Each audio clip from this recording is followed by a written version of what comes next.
Hey guys, how are you doing? So I want to do a bit of a special update in quotes on uranium.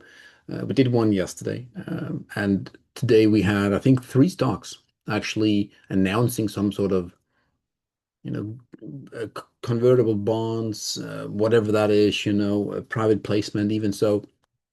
And they are getting hit a little bit here today, some more than others, but we will just have a bit of a pulse check on these three stocks.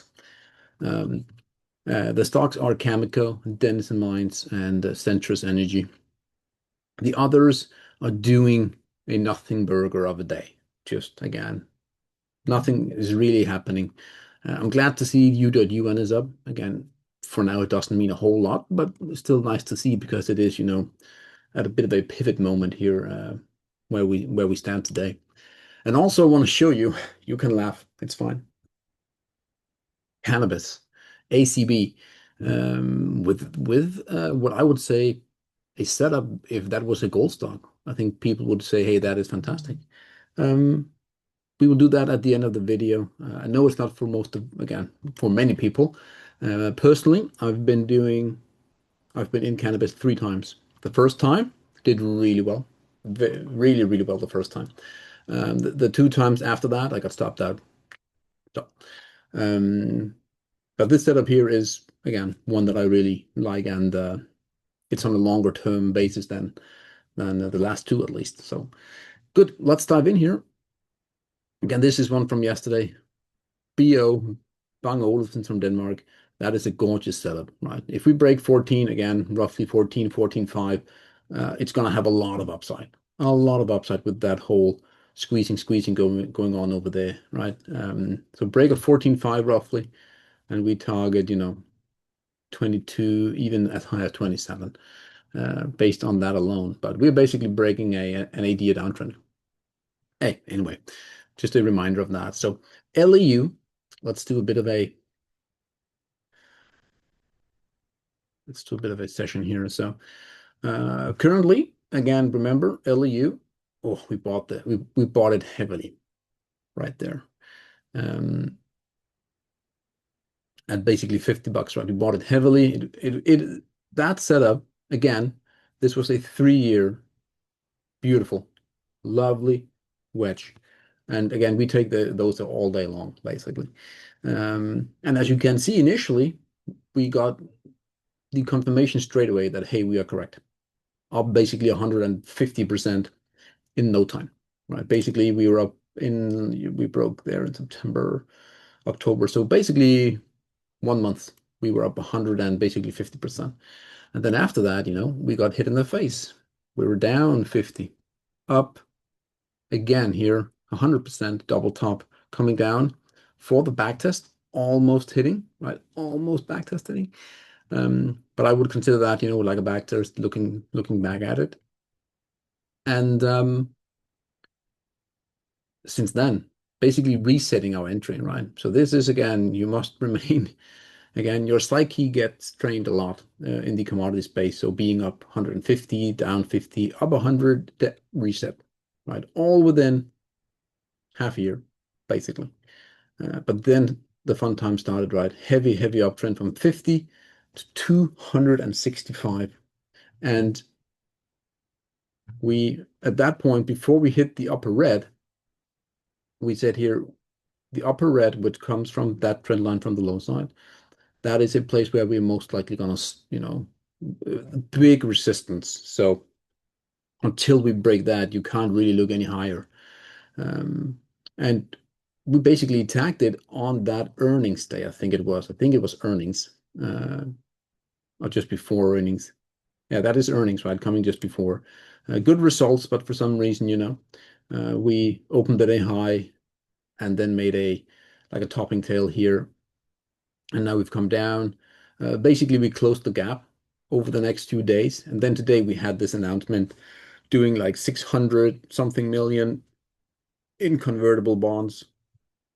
Whatever that means. Again, I haven't read the details and I don't really care. All I can see that we're down 15% with high volume here. So we're definitely breaking the uptrend from the April lows here today quite quickly. So yeah, now what I'm seeing is, again, broadening structure coming in. This here, to me, looks like we could see a bit more downside until we get to an interesting point. We are now at 185. I think we could go to $10 lower before we hit that. And then I wanna do some more research after the video. But hopefully, again, we are, you know, within the broadening structure like we saw on Cameco. A ton of volume coming in though. Let's see how that does tomorrow. But to me here again, yeah, we are correcting now. So hopefully we correct in the, well, not hopefully, but if we do, correcting in that expanding volatility is fine for me, as long as we continue the trend, right? So let's see how it does. So I think we have like 5% more to the downside before we see any bigger, what's it called? Support getting hit. I think one thing though, and we could check that tomorrow, I think we're going to gap down tomorrow, and then we're going to close that gap, hopefully with a good green candle. That would be nice. So overall, still here. Again, we still have, again, we've made a major resistance at that upper red at 265. And now it needs to work it out to break that. Again, if we can't really bounce at the yellow, we could see 150, basically like the splitter there in the middle. So we are now correcting on LEU, and hopefully we can drop down to the 2-hourly and see at some point in time, what makes sense. For now, I would say the internal, right? We had the one internal here, right? We can do that. We will do this, make it blue so we can distinguish between them. Right, that was the internal for that touch breaking out. Boom, highs there. And now for now, my view is something like that until, I see something different. What would be nice over the next few trading days if we bounce here, and then we somehow break out from the blue. That would be pleasant to see. Almost parallel. That's actually quite good. That's good confirmation that these are somewhat parallel. That's good. So yeah, I think we have more downside. I think we're going to reset the run from here. So 175 is my target as of now here. So yeah, LEU down. We're down 30%. 30%. Dennison, similar thing. They did also some sort of, should we read it out loud here? Dennison Mines announces pricing of upside 300 million convertible senior notes, whatever that is. But you can see here we're down 6% for the day, still within the overall uptrend. So we don't have any, the uptrend is still intact. But we're getting more volatility, that is for sure up here. The weekly, how are we looking at that one there? Still okay-ish. Still okay, So yeah, as long as we hold the yellow, we are not in a full-on corrective mode. Compression here on the Bollinger, so we would like to bounce here quite quickly, but let's see what happens. We have 2 more trading days for Dennison, down 6%. And now the big guy, Cameco, the big player, which I think is the more important one. It is the most important, so I know Cameco is by far the most important stock to look at.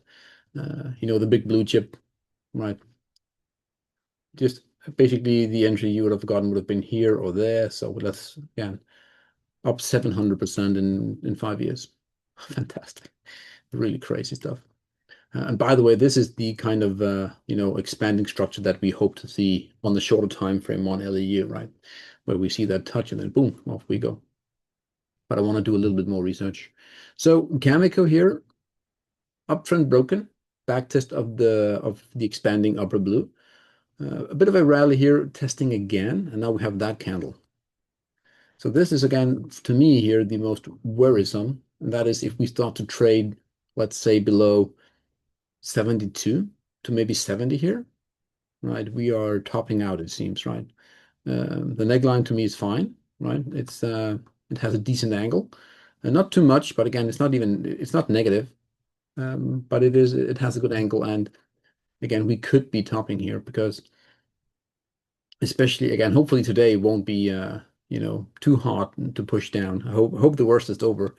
The good thing, the remaining of the uranium stocks is still, again, they're not puking. So it is basically this announcement here that is pulling down today. So this is what we could be afraid of. And I will say it triggers for sure below 71 here. If that happens, we're getting back into the broadening structure and the measured move on Cameco, which at that point in time, I think will drag down. Again, if we see that one in the blue chip, yeah, well, the alignment is almost too good to be true, isn't it? We could see that prior all-time high at 62. Again, that is a possibility coming in here. So we're now at 75. If we don't recover here, we could see 62 here in September. Yeah, September, maybe October for Cameco. So let's see how it does. Again, we have no confirmations. There are signs, but again, this is a very viable option for Cameco, which wouldn't be pleasant for again the entire sector. Having the blue chip come down that far. Good. So that is the update on the three stocks on uranium that did some sort of private placement, with today. We can see again here, it's basically those guys doing really poorly. Yeah, Global Atomic, but again, who cares about Global Atomic? All the others basically flat, right? With again, -2% in my view on a uranium stock and gold stock or gold stock. That is basically flat. That is just daily, you know. So it's only those three doing, somewhat poorly today. And let's see what the others does, but they're looking fine, I think. ACB, yay, cannabis. Cannabis here. Look, again, we are going to zoom way out here. We have 10 years roughly. Again, notice the big breakdown over here. Oh, yeah. That is, again, basically game over there. But now here again, you can see the golden here coming down. Breaking, but basically no momentum, no nothing. And you can see we're knocking on that door, right? We're knocking on a door that is 3 years long. And when that breaks, we are going to rally. Again, probability-wise, we are going to rally. How is the weekly Bollinger Band? It must be compressed here. I think we're going to see a spike here. Again, like a surge. We could see the upper blue, and then we are going to go. Then we're going to correct for a long time. But initially here, I could see this one go to the highs up there from this head and shoulder. You can call it whatever. It has head and shoulder vibes, but not textbook. I could see this one break here at roughly 6.5, and we could rally to almost 16. Maybe $15 would be your exit. Yeah, that is definitely in the cards. And if that happens, you know for sure that we are in that crazy moment, full on blow off top in the QQQ. Therefore, also in the Bitcoin. Therefore, again, the bigger market is in that last stage where every single crab, basically, in this case, ACB, is getting bought up. So I would look for 6.5 on ACB to be broken. When that happens, we have a little bit of resistance at 7.5-ish, but it shouldn't be an issue given that we are so close to that one. And it is also just a phantom, right? We have 1, 2, 3, 4 on the low side. We have none on the top side. Maybe if we do this, it makes this might even be better. I think I'm going to change that statement on the fly here, making it even better. Wow. 6.5 on ACB. We're going to see in my view, a rally here where people will be laughing why it is moving. We don't care why it's moving, but if this was a gold stock or uranium stock, don't tell me you wouldn't buy that breakout with good confidence. Again, take it as you may, guys. I think it's going to rally here. I really do believe that we're going to see that spike that I've been trying to catch 2 times now within this whole thing here. But this is the moment. I'm very confident in that call for cannabis. As stupid as it sounds. Good. I have nothing more. Bit of a dumb day, with the whole private placement in uranium, and all three of them at the same day, really. I have nothing more, guys, in this video. Have an amazing day.